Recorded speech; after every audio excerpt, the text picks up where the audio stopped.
কি হলো, একঘেয়ে ওলের তরকারি খেয়ে মুখ পচে গেছে? একটা কাজ করুন, আজকে আমি যে রেসিপিটা দেখাচ্ছি বা যেটা বানিয়েছি আমি, আপনারা প্লিজ এটা বানিয়ে নিন। খুব তাড়াতাড়ি হবে, কিচ্ছু ঝঞ্ঝাট নেই, কিচ্ছু নেই।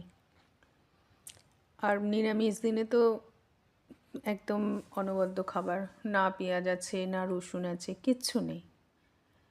আমি যারা নিরামিষ খান তাদের জন্য আরও বলছি, একবার বানিয়ে দেখতে পারেন। দুর্গাপুজোর সময়তেও বানাতে পারেন। দুর্গাপুজো অষ্টমীর দিন অনেকে নিরামিষ খেয়ে থাকেন, ষষ্ঠীর দিন অনেকে নিরামিষ খেয়ে থাকেন, একবার বানিয়ে দেখুন। প্রথমেই দেখলাম আমি ওলটা রয়েছে অনেক দিন ধরেই, ভাবছি কী করবো কোথায়, দেখুন ওলটা ভালো করে আমি, ওলটা অনেক দিন রেখে দিলে দেখবেন একটা কেমন হয়ে থাকে। তো ওলটা আমি ভালো করে ছুলে টুলে নিয়ে একটু সেদ্ধ করে দেবো।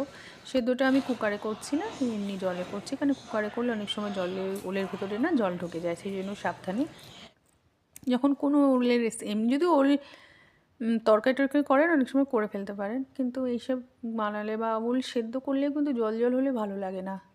যাই হোক, ওলটা সেদ্ধ করে আমি ভালো করে মেখে টেকে নিলাম। এবার একটুখানি টমেটো, আদা, কাঁচা লঙ্কা একটু বেটে নেব। বেটে আমি কড়াইতে এই ওলটা এখন নাড়াচাড়া করতে হবে। এই ওলটা হচ্ছে আসলে আমি ওলের ধোকা বলতে পারেন, ওলের ধোকার ডালনা বলতে পারেন, যা খুশি। এবার কড়াইতে তেল, গরম মশলা সব দিয়েছি, দিয়ে জিরে ফোড়ন দিয়েছি, জিরে ফোড়ন দিয়ে একটু হিংও দিয়েছি, দিয়ে ভালো করে ভেজে তারপরে একটু এর ভেতরে আদা, ওই যে টমেটো ওইসের পেস্টটা বানিয়েছিলাম না, ওই পেস্টটা ভালো করে, টমেটো, কাঁচা লঙ্কা আর আদার পেস্টটা ভালো করে ভেজে নেব। ভালো করে ভেজে নেব, কেননা টমেটো রয়েছে যেহেতু ভালো করে ভাজতেই হবে। আর এইসব জিনিসগুলো যখন রান্না করতে হবে সবসময় ভেজে ভালো করে কষিয়ে রান্না করতে হবে। একটু মুখরোচক রান্না না এগুলো, এগুলো খেতে ভালোও লাগে। আর সত্যিই খেতে ভালোও হয়েছিল, আমি ভাবতেও পারি না। আর এর ভেতরে না আমি কাজু পেস্টও দিয়েছিলাম। কাজু দেবেন অবশ্য করে, কাজু, চারমগজ, আমার কাছে চারমগজ ছিল না, আমি কাজুই দিয়েছিলাম। কাজুটা দেবেন, একটু রিচনেস আসবে আপনার গ্রেভিতে, খেতেও যেন একটা অন্যরকম টেস্টে চলে আসবে ভেতরে।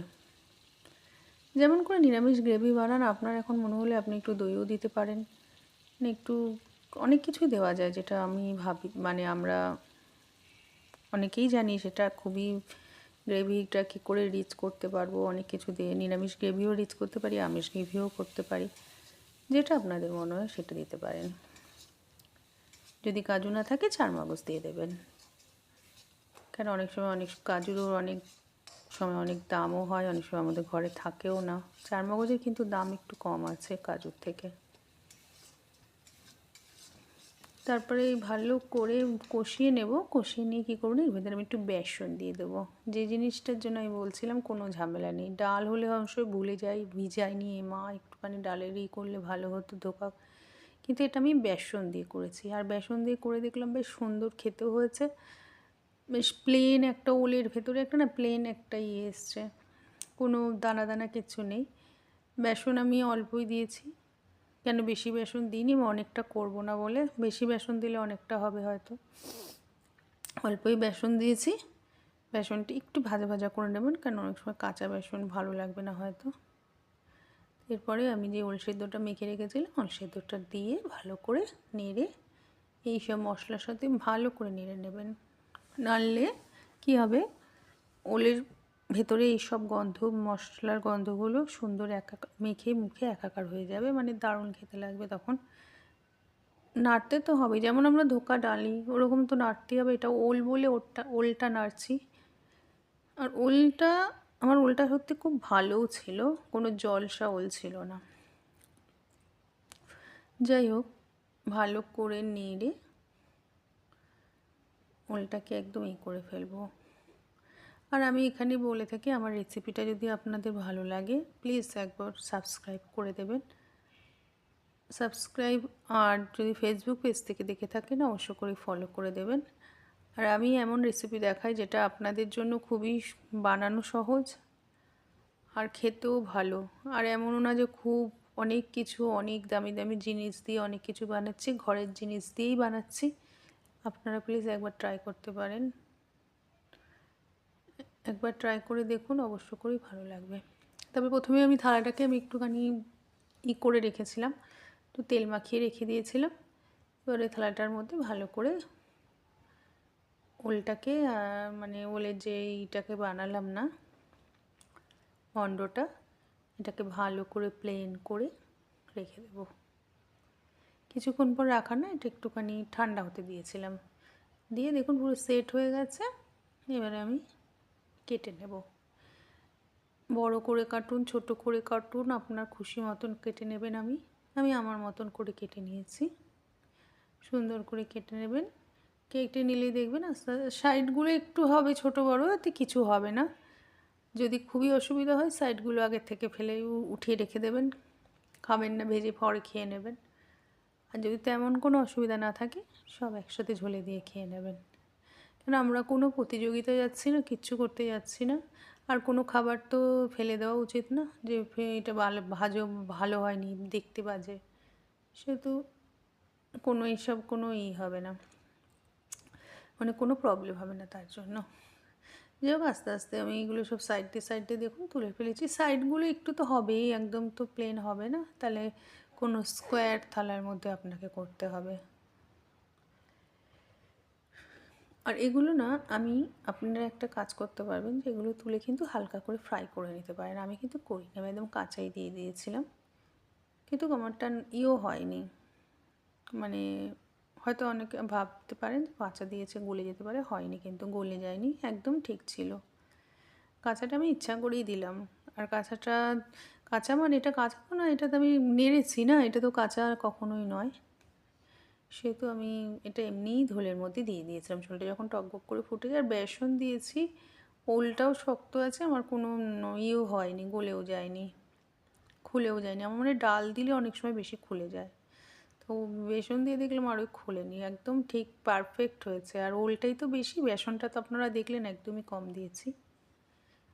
যাই হোক, এবার এটা ভালো করে এই যে গ্রেভিটা বানাবো, এর ভেতরে আমি বলছিলাম ওইটার ভেতরে কাজু দিইনি, মানে গ্রেভিটার ভেতরে আমি কাজু দেবো।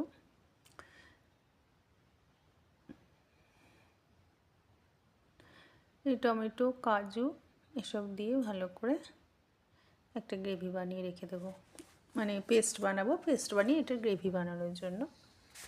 তারপরে কড়াইয়ের ভেতরে যথারীতি গরম মশলা ফোড়ন দিয়ে দিয়েছি। ওটার মধ্যে দিয়েছিলাম গরম মশলার গুঁড়ো, হ্যাঁ, গোটা গরম মশলা দিইনি, এটার মধ্যে গোটা গরম মশলা দিয়েছি। আর যেহেতু এই পেস্টটা করলাম কাজুর পেস্টটা করে একেবারে ভালো করে নেড়ে কষিয়ে নেব, তেলটা বেরিয়ে আসবে। তারপরে এর ভেতরে আমি জল দিয়ে কিছুক্ষণ ফুটতে দেব, দিয়ে আমার ওলের বরফিগুলো দিয়ে দেবো। এর ভিতরে ওই যে দেখছেন যেগুলো মশলা, জিরে গুঁড়ো, হলুদ গুঁড়ো, শুকনো লঙ্কা গুঁড়ো সব দিয়ে দিয়েছিলাম।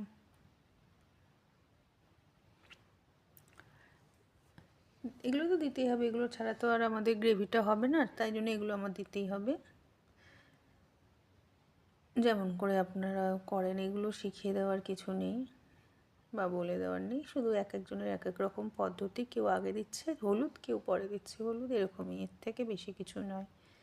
হ্যাঁ, রান্নার অনেক সময় এটাও ঠিক, আমিও হয়তো হলুদ দিয়েছি, আপনিও দিয়েছেন, আপনিও যে টেস্ট করেছেন একই, কিন্তু অনেক সময় হয়তো আপনারটা খেতে সুন্দর হয়েছে, আমারটা খেতে এরকম হতেই পারে। এগুলো আমি জানি না এগুলো কেন হয়, এগুলো হয়। হয়তো আমার মায়ের হাতের রান্না খুবই ভালো লেগেছে, আমার হাতের রান্নাটা একই জিনিস হয়তো মা দিয়েছে আর একই জিনিস আমিও দিয়েছি, কিন্তু ওইটাই খেতে ভালো আমারটা, এরকম হতেই পারে। এগুলো কেন হয় আমি ঠিক বলতে পারবো না। যাই হোক, এটা রান্নাটা না একটা আর্টও বটে। যখন নিজেরা রান্না করবেন তখন নিজেরা বুঝে যে কখন ফোটাবো, কখন দেবো, কখন জল দেবো, এইগুলো একটু নিজেদের করে নিতে হবে। যাই হোক, ভালো করে ফুটে গেছে। এবার আমি আমার ওলের যে বরফিগুলো কেটে রেখেছিলাম ওগুলো আস্তে আস্তে সব ঝোলে ছেড়ে দেবো। ঝোলের মধ্যে ছেড়ে দেওয়ার পর মানে বেশিক্ষণ তো আর করতে হবে না, মানে ফোটাতে হবে না, কেন এগুলো বেশি ফোটালে তো আবার জানি না যদি আবার গলে টলে যায়, আমি তো ভাবছিলাম গলে যাবে, কিন্তু গলে যায়নি, এটাই দেখলাম। ভালোই হয়েছিল, আর খেতে যেই খেয়েছে সেই বলেছে ভালো। মানে যারা যে খায় না সেও খেয়ে বলল ভালো, ঠিক আছে চলো ভালোই হয়েছিল খেতে। আমিও দিয়ে খেলাম, খেয়ে আমি তো পেলামই না, ভাগে একটা পেলাম। মানে খেয়ে টেস্টও করতে হবে, যখন আমি বানিয়েছি নিজে টেস্টও আমি আবার নিজে বানালে একটু হলেও টেস্ট করব, যেটা আমি খাই না তবুও টেস্ট করে একটুখানি দেখে নিই ঠিকঠাক হয়েছে তো, নাকি অন্য কেউ আবার এমনিই বলছে ভালো হয়েছে। কেউ যদি এমনি বলে থাকে না ভালো হয়েছে, আমি বুঝে ফেলি। যখন দেখি আমার মুখে ভালো লাগেনি, অন্য লোক বলছে ভালো হয়েছে, তখন আমি বুঝে ফেলেছি ভালো হয়নি। যাই হোক, দেখুন আমার ওই ইগুলো কিন্তু কয়েক মানে হয়েছে, মানে অর্ভিগুলো কিন্তু একদম ঠিকই রয়েছে। আমি দেখলাম একটু আধটু দু একটা ভেঙে গেলে কিচ্ছু হবে না, ওই নিয়ে আমি টেনশনও করি না। খাওয়া নিয়ে সুন্দর হয়েছে খেতে, গ্রেভিটাও সুন্দর, দারুণ হয়েছিল খেতে। গ্রেভিটা না লুচি বা পরোটা দিয়ে খেতেও কিন্তু খুব ভালো লাগবে, আর রুটি দিয়ে খেতেও ভালো লাগবে।